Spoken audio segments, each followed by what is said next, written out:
كم سنه يا حاج؟ 65. تعالجي من ضغط او سكر او قلب؟ نعم. احكي لي ايه اللي حصل معاه الاول قبل ما تروح لدكتور النساء الاولاني خالص؟ اول حاجه يا دكتور، الساعه 1 بالليل حصل لها ان هي ما قدرتش تسير الميه. ايوه. خدناها ورحنا المستشفى. بعد كده بعد ما رحنا المستشفى راح معلقين لها كاستر اللي هي نزلت الميه. ايوه. بعد كده رحنا الدكتور علي السمان. ايوه. علي السمان قال لنا دي لازم عمليه وبتاع، راح عامل لها عمليه منظار رحم اللي هي قال ما عندهاش اي حاجه. ايوه. منظار ده. بعد كده شكت بجنبها اليمين، رحنا رايحين له تاني، راح طلب منها عمليه يا دكتور، راح عاملها لها في نفس الوقت. اللي حللت انت وقال لك التحليل ده سليم. اللي قال لك ان في كتله ما بين المهبل ما بين قناه مجرى البول. حصل يا دكتور. وقال لك صلحت قناه مجرى البول. حصل يا دكتور. ورحت حللت عند الدكتوره بتاعه التحليل. هي كمان سناء كروش. سناء كروش. قالت لك التحليل ايه؟ قالت التحليل كويس، التهابات ما فيش حاجه. مفيش حاجه دكتور. بعد كده رحنا ربنا كرمنا بدكتور عندنا في منفلوط. ايوه. اسمه احمد مهران. ايوه. موصلنا لحضرتك. لا قبل الدكتور احمد ما انت رحت تاني للدكتور علي عملت عمليه تاني. لما قلنا عملنا عمليه يا دكتور تاني، ما احنا هي دي اخر مره. ما انت الاول عملت العمليه الاولانيه وشلت الكتله دي وحللتوها وقالوا سليمه. ما اتحسنتش هي برضه. حصل يا دكتور. رحنا رايحين له تاني. عمل منظار تاني.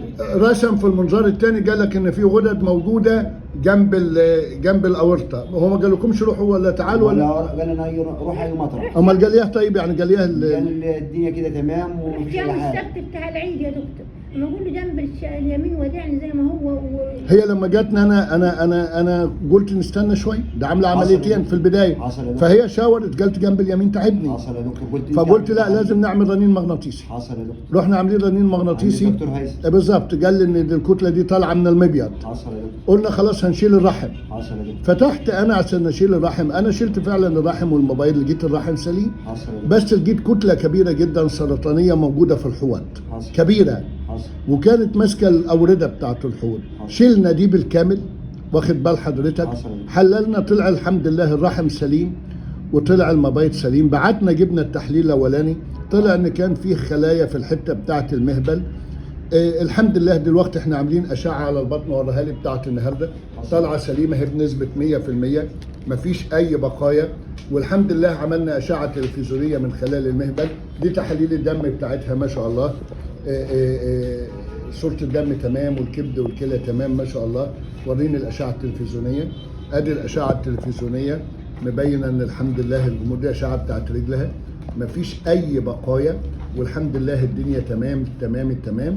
والحمد لله ادي الاشعه التلفزيونيه اللي من خلال المهبل برضو مفيش اي بقايا نهائي، والاشعه التلفزيونيه اللي على البطن والحوض.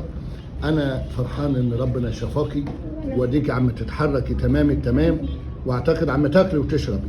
بس الدحي. انت كم سنه؟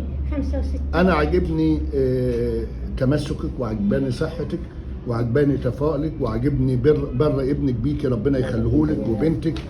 وانت يا حاجه زكيه من الناس المحترمه، والحمد لله الحاجه الوحشه كلها اتشالت من جسمك والحمد لله على السلامه. الله يسلمك يا دكتور، البركه فيك انت برضه يا دكتور. انت راجل محترم وانت راجل احنا شرفنا بيك برضه ان شاء الله. انت راجل محترم وانت بر بوالدتك وبتعمل كل الاشعاعات والفحوصات، واعتقد انت ربنا يسموك انت. احنا متواجدين طول الوقت معاك يا دكتور، فيك انت في ربنا يسموك انت من يوم العمليه لحد دلوقتي. الحمد لله يا دكتور. بتتصل بتلاقينا على طول الوقت يا دكتور، في الليل قبل النهار.